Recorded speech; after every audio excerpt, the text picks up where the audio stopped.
اعوذ باللہ من الشیطان الرجیم بسم اللہ الرحمن الرحیم الحمد للہ رب العالمین والصلاة والسلام علی سید المرسلین وخاتم النبیین اما بعد۔ صحیح بخاری باب کتاب الجہاد، حدیث نمبر 2826، اردو ترجمہ۔ کافر اگر کفر کی حالت میں مسلمان کو مارے پھر مسلمان ہو جائے، اسلام پر مضبوط رہے اور اللہ کی راہ میں مارا جائے تو اس کی فضیلت کا بیان۔ ہم سے عبداللہ بن یوسف تنیسی نے بیان کیا، کہا ہم کو امام مالک نے خبر دی ابو زناد سے، انہوں نے اعرج سے اور انہوں نے سیدنا ابو ہریرہ رضی اللہ عنہ سے کہ رسول اللہ صلی اللہ علیہ وسلم نے فرمایا، قیامت کے دن اللہ تعالیٰ ایسے دو آدمیوں پر ہنس دے گا کہ ان میں سے ایک نے دوسرے کو قتل کیا تھا اور پھر بھی دونوں جنت میں داخل ہو گئے۔ پہلا وہ جس نے اللہ کے راستے میں جہاد کیا، وہ شہید ہو گیا۔ اس کے بعد اللہ تعالیٰ نے قاتل کو توبہ کی توفیق دی اور وہ بھی اللہ کی راہ میں شہید ہوا۔ اس طرح دونوں قاتل و مقتول بالآخر جنت میں داخل ہو گئے۔ حدیث نمبر 2827، اردو ترجمہ۔ ہم سے حمیدی نے بیان کیا، کہا ہم سے سفیان بن عینیہ نے بیان کیا، کہا ہم سے زہری نے بیان کیا، کہا کہ مجھے انیبہ بن سعید نے خبر دی اور ان سے سیدنا ابو ہریرہ رضی اللہ عنہ نے بیان کیا کہ میں جب رسول اللہ صلی اللہ علیہ وسلم کی خدمت میں حاضر ہوا تو آپ خیبر میں ٹھہرے ہوئے تھے اور خیبر فتح ہو چکا تھا۔ میں نے عرض کیا، یا رسول اللہ میرا بھی مال غنیمت میں حصہ لگائیے۔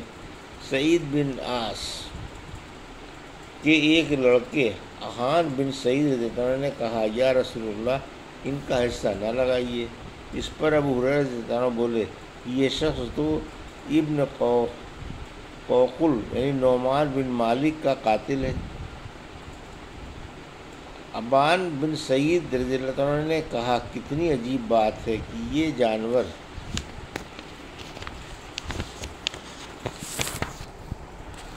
یعنی ابو ہریرہ رضی اللہ عنہ بھی تو پہاڑ کی چوٹی سے بکریاں چراتے چراتے یہاں آ گیا ہے اور ایک مسلمان کے قتل کا مجھ پر الزام لگاتا ہے۔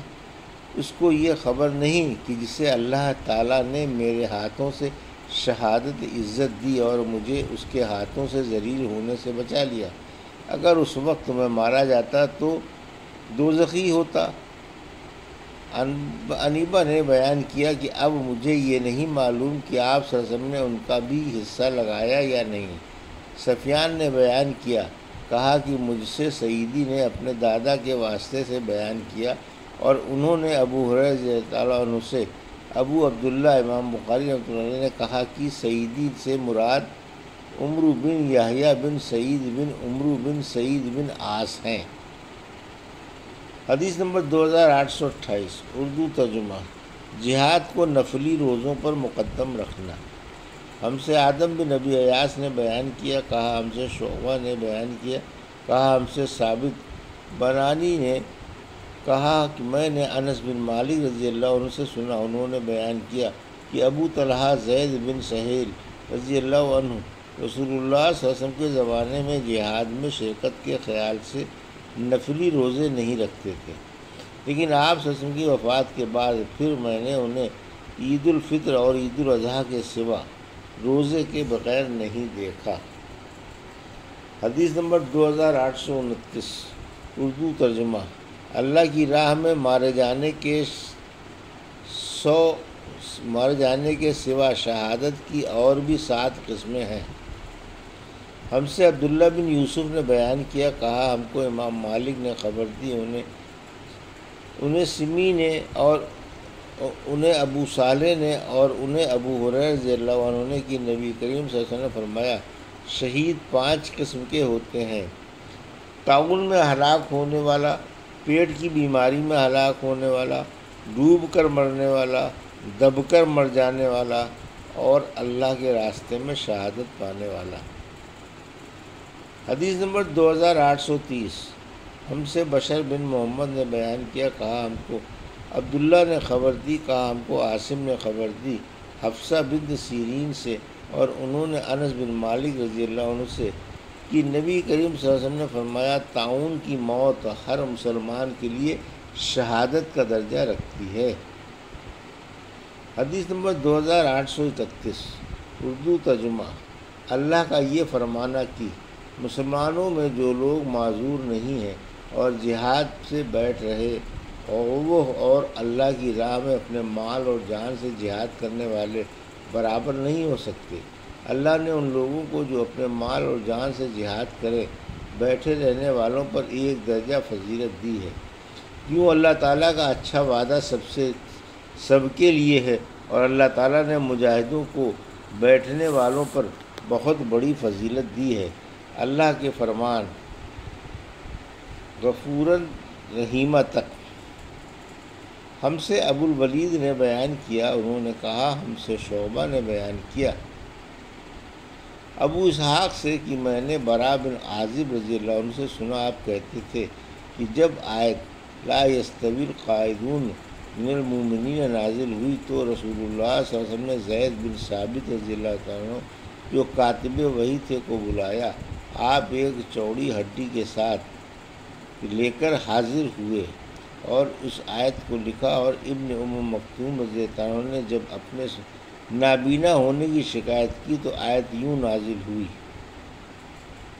لا یستوی القاعدون من المؤمنین غیر اولی الضرر۔ حدیث نمبر 2832 ہم سے عبدالعزیز بن عبداللہ نے بیان کیا، کہا ہم سے ابراہیم بن سعد زہری نے بیان کیا، کہا مجھ سے صالح بن کیسان نے بیان کیا ابن شہاب سے، انہوں نے سہل بن سعد زہری رضی اللہ عنہ سے انہوں نے بیان کیا کہ میں نے مروان بن حکم خلیفہ اور اس وقت کے امیر مدینہ کو مسجد نبوی میں بیٹھے ہوئے دیکھا تو ان کے قریب گیا اور پہلو میں بیٹھ گیا، اور پھر انہوں نے ہمیں خبر دی کہ زید بن ثابت انصاری رضی اللہ عنہ نے انہیں خبر دی تھی کہ رسول اللہ صلی اللہ علیہ وسلم نے ان سے آیت لکھوائی تھی، لا یستوی القاعدون من المؤمنین والمجاہدون فی سبیل اللہ۔ انہوں نے بیان کیا، پھر عبداللہ بن مکتوم رضی اللہ عنہ آئے، آپ صلی اللہ علیہ وسلم اس وقت مجھ سے آیت مذکورہ لکھوا رہے تھے۔ انہوں نے کہا یا رسول اللہ، اگر مجھ میں جہاد کی طاقت ہوتی تو میں بھی جہاد میں شریک ہوتا۔ وہ نابینا تھے، اس پر اللہ تبارک و تعالیٰ نے اپنے رسول پر وحی نازل کی۔ اس وقت آپ کی ران میری ران پر تھی، میں نے آپ صلی اللہ علیہ وسلم پر وحی کی شدت کی وجہ سے آپ صلی اللہ علیہ وسلم کی ران کا اتنا بوجھ محسوس کیا کہ مجھے ڈر ہو گیا کہ کہیں میری ران پھٹ نہ جائے۔ اس کے بعد وہ کیفیت آپ صلی اللہ علیہ وسلم سے ختم ہو گئی اور اللہ عز و جل نے فقط آیت نازل فرمائی۔ حدیث نمبر 2833 اردو ترجمہ۔ کافروں سے لڑتے وقت صبر کرنا۔ ہم سے عبداللہ بن مسندی نے بیان کیا، کہا ہم سے معاویہ بن عمرو نے بیان کیا، کہا ہم سے ابو اسحاق موسیٰ بن عقبہ نے بیان کیا، ان سے سالم بن ابی نصر نے کہ عبداللہ بن ابی اوفا رضی اللہ عنہ نے عمر بن عبید اللہ کو لکھا تو میں نے وہ تحریر پڑھی کہ رسول اللہ صلی اللہ علیہ وسلم نے فرمایا ہے، جب تمہاری کفار سے مڈبھیڑ ہو تو صبر سے کام لو۔ حدیث نمبر 2834 اردو ترجمہ۔ مسلمانوں کو محارب یعنی کافروں سے لڑنے کی رغبت دلانا۔ اور سورہ انفال میں اللہ تعالیٰ کا فرمان ہے کہ اے رسول مسلمانوں کو کافروں سے لڑنے کا شوق دلاؤ۔ ہم سے عبداللہ بن محمد مسندی نے بیان کیا، کہا ہم سے معاویہ بن عمرو نے بیان کیا، کہا ہم سے ابو اسحاق نے بیان کیا، ان سے حمید نے بیان کیا کہ میں نے انس رضی اللہ عنہ سے سنا، وہ بیان کرتے تھے کہ نبی کریم صلی اللہ علیہ وسلم غزوہ خندق کے شروع ہونے سے کچھ پہلے جب خندق کی کھدائی ہو رہی تھی میدان خندق کی طرف تشریف لے گئے۔ آپ نے دیکھا کہ مہاجرین اور انصار رضی اللہ عنہم اجمعین سردی کی سختی کے باوجود صبح خندق کھودنے میں مصروف ہیں۔ ان کے پاس غلام بھی نہیں تھے جو ان کی اس کھدائی میں مدد کرتے۔ آپ صلی اللہ علیہ وسلم نے ان کی تھکن اور بھوک کو دیکھا تو آپ صلی اللہ علیہ وسلم نے دعا فرمائی، اے اللہ، زندگی تو پس آخرت ہی کی زندگی ہے، بس انصار اور مہاجرین کی مغفرت فرما۔ یعنی در حقیقت جو مزہ ہے آخرت کا ہے، مزہ بخش دے انصار اور پردیسیوں کو اے خدا۔ صحابہ نے اس کے جواب میں کہا، ہم وہ ہیں جنہوں نے محمد صلی اللہ علیہ وسلم کے ہاتھ پر اس وقت تک جہاد کرنے کا عہد کیا ہے جب تک ہماری جان میں جان ہے، یعنی اپنے پیغمبر محمد صلی اللہ علیہ وسلم سے یہ بیعت ہم نے کی، جب تلک ہے زندگی لڑتے رہیں گے ہم سدا۔ یہ تھی صحیح بخاری باب کتاب الجہاد کی حدیث نمبر 2826 سے 2834 کا اردو ترجمہ جو ابھی آپ نے سماعت فرمایا۔ اللہ سے دعا ہے کہ اللہ ہمیں ان حدیثوں کی صحیح سمجھ عطا فرما اور ان پر عمل کرنے کی توفیق عطا فرما۔ آمین یا رب العالمین۔